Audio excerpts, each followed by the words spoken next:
홈팀 쿱스는 포메이션은 4-4-2이며 기본적으로 매우 공격적인 성향을 드러내고 있다. 양쪽 윙포워드와 풀백이 상대 진영 깊숙한 지역까지 과감하게 올라가며 페널티박스 측면 하프 스페이스를 파고드는 고전적이면서도 직선적인 돌파가 자주 시도된다.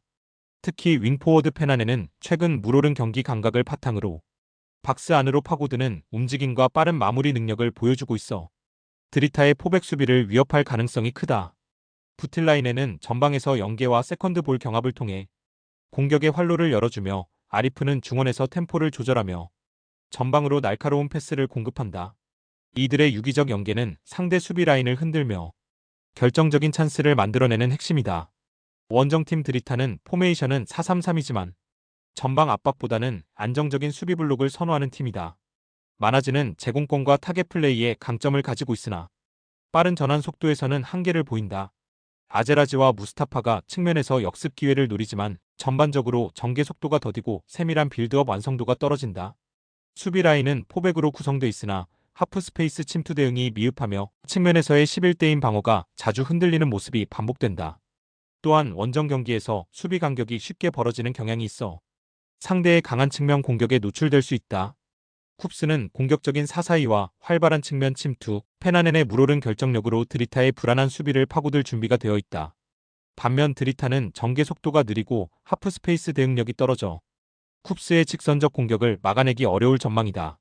이 경기는 쿱스가 홈에서 전술적 우위를 바탕으로 공격적으로 밀어붙이며 승리를 만들어낼 가능성이 높다. 홈팀 로자는 포메이션은 4-3-3이다.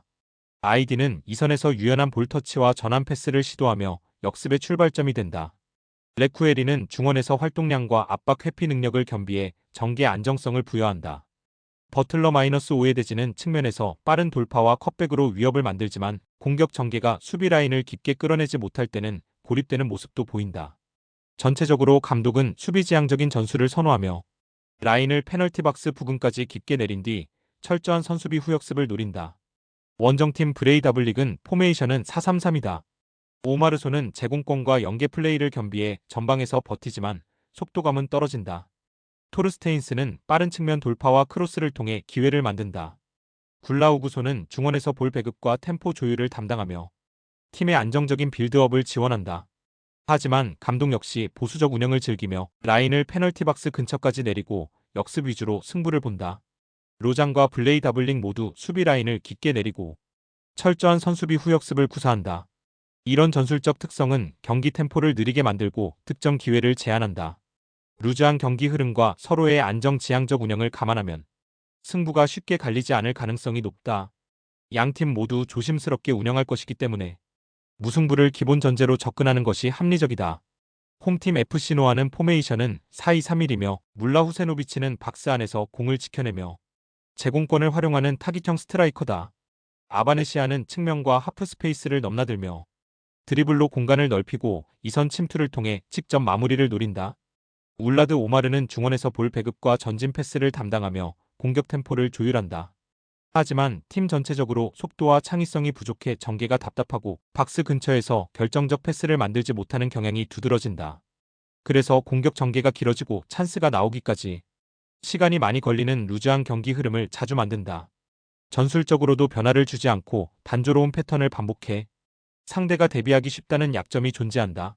원정팀 리에카는 포메이션은 4-2-3-1이며 코프는 전방 압박과 포스트 플레이를 통해 볼을 지켜내며 동료에게 연계 기회를 제공한다.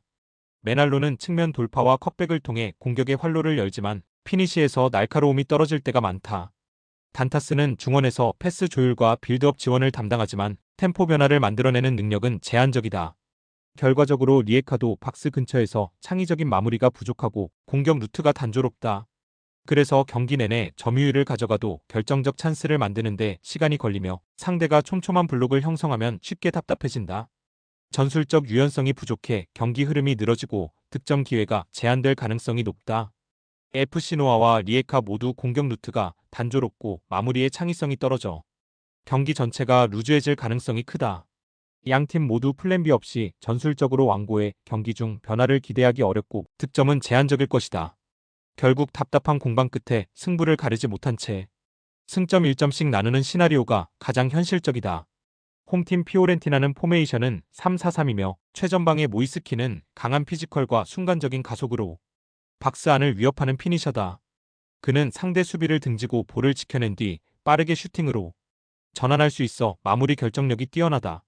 구드문드손은 하프 스페이스를 활용한 날카로운 침투와 연계 능력으로 공격 템포를 높이며 페널티 박스 근처에서 결정적인 패스를 공급할 수 있다.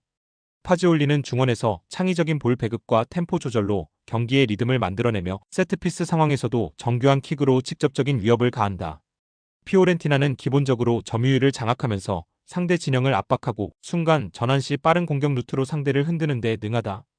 홈에서의 강력한 전방 압박과 세트피스 집중력은 유럽 무대에서도 이미 검증된 무기다. 원정팀 올로모우치는 포메이션은 4-2-3-1이며 타자니는 포스트 플레이와 제공권을 활용하지만 전방 압박이 강한 팀을 만나면 볼 지배에 어려움을 겪는다. 미쿨렌카는 측면에서 활동량과 돌파를 시도하지만 압박 강도가 높은 환경에서는 쉽게 고립되는 약점을 보인다. 자노시크는 미드필드에서 전환과 볼 배급을 담당하지만 템포를 빠르게 유지하는 데 한계가 있다.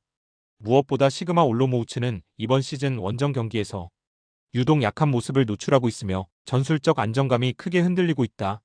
이탈리아 원정이라는 높은 심리적 압박 속에서 멘탈을 유지하기 어렵고 강한 압박과 전방 템포 변화에 적응하지 못하는 경향이 반복된다. 교체 자원에서도 깊이가 부족해 경기 후반 체력전으로 갈수록 급격히 무너질 가능성이 크다. 피오렌티나는 다양한 공격 루트와 세밀한 전술 완성도로 홈에서 강력한 우위를 점할 수 있다. 모이스킨과 구드문드손, 파지올리가 주도하는 전방 전개는 상대 수비를 무너뜨리기에 충분하다. 반면 시그마 올로모우츠는 원정에서 불안정한 멘탈과 전술적 약점이 드러나며 경기 후반 급격히 무너질 가능성이 높다. 전력과 흐름, 심리적 요소를 모두 감안하면 피오렌티나가 승리할 확률이 가장 높다. 홈팀 슬로반 브라티슬라바는 4-3-3 전형을 기반으로 안정적인 점유와 측면 돌파를 병행한다. 스텔레츠는 전방에서 제공권과 연계 플레이로 볼을 지켜내며 이선의 침투를 돕는다. 바르세기아는 좌측에서 폭발적인 돌파와 컷신으로 찬스를 만들고 박스 근처에서 중거리 슈팅도 위협적이다. 이그나텐코는 중원에서 패스를 조율하며 템포를 유지하지만 전환 속도를 높이는 데에는 다소 한계가 있다. 팀 전체가 홈에서 안정감을 추구하지만 수비 라인이 한번 흔들리면 빠른 회복 속도가 부족해 공간을 쉽게 내준다. 특히 포백 수비 간격이 벌어지면 뒷공간이 열리는 약점이 자주 노출된다. 원정팀 스트라스부르는 3-4-3 전형을 활용해 윙백의 전진과 빠른 전환으로 상대 진영을 압박한다. 파니첼리는 최전방에서 최근까지 좋은 득점 감각을 유지하며 박스 안 마무리와 제공권 싸움에서 강점을 보인다. 그를 중심으로 공격 루트를 설계해 빠르게 전진 패스를 연결하고 이선의 파에스와 엘 무라베가 침투하며 결정적인 찬스를 만들어낸다. 파에스는 좌측에서 드리블 돌파와 패스를 겸비해 상대 수비를 흔들고 엘 무라베는 하프 스페이스를 침투해 파니첼리와의 연계를 완성한다. 특히 파니첼리를 중심으로 한 직선적이고 파괴력 있는 공격 패턴은 슬로반의 포백 수비를 무너뜨릴 핵심 카드가 될 것이다. 중앙에서 빠르게 볼을 배급한 뒤 측면과 하프 스페이스를 동시에 공략하는 전술은 이미 유럽 대항전에서 여러 차례 위력을 입증했다. 슬로반 브라티슬라바는 홈에서 안정감을 추구하지만 수비 간격 붕괴와 전환 속도 한계로 인해 빠른 공격에 취약하다. 스트라스부르는 파니첼리를 중심으로 한 직선적이고 강력한 공격 루트를 앞세워 상대 포백을 흔들 준비가 되어 있다. 전술적 상성과 핵심 스트라이커의 결정력을 감안하면 이번 경기는 스트라스부르가 원정에서 주도권을 잡고 승리를 가져갈 가능성이 높다. 홈팀 레기아는 포메이션은 3-5-1-1이며 은삼에는 최전방에서 제공권과 포스트 플레이를 통해 공격의 기점을 만들어내는 핵심 타깃이다. 카푸치카는 왕성한 활동량과 폭넓은 움직임으로 중원과 측면을 연결하며 박스 근처에서 침투와 세밀한 패스를 동시에 수행한다. 비차으치아는 이선에서 결정적인 라스트 패스를 공급하고 세컨드 볼 처리에 능해 세트피스와 전환 공격에서 중요한 역할을 한다. 지올코프가 퇴장 징계로 결장하지만 중원에서의 에너지와 윙백들의 활발한 오버래핑은 여전히 유지될 전망이다. 무엇보다 이 팀은 세트피스 활용 능력이 탁월하며 코너킥과 프리킥 상황에서 타점 높은 크로스와 강력한 공중 경합으로 상대를 압박한다. 홈에서는 빠른 템포 전환과 세트피스에서의 집중력을 극대화해 경기 흐름을 주도하는 패턴이 반복되고 있다. 원정팀 삼순스포르는 포메이션은 4-1-4-1이며 마리우스는 제공권을 활용한 포스트 플레이와 공중볼 경합에 강점이 있는 스트라이커다. 마쿤부는 중원에서 활동량을 기반으로 전방 압박과 빌드업 연결을 담당하지만 전진 패스의 질이 일정하지 않다. 아이도구두는 측면에서 스피드를 활용해 돌파를 시도하지만 크로스의 정확도와 결정력이 들쭉날쭉하다.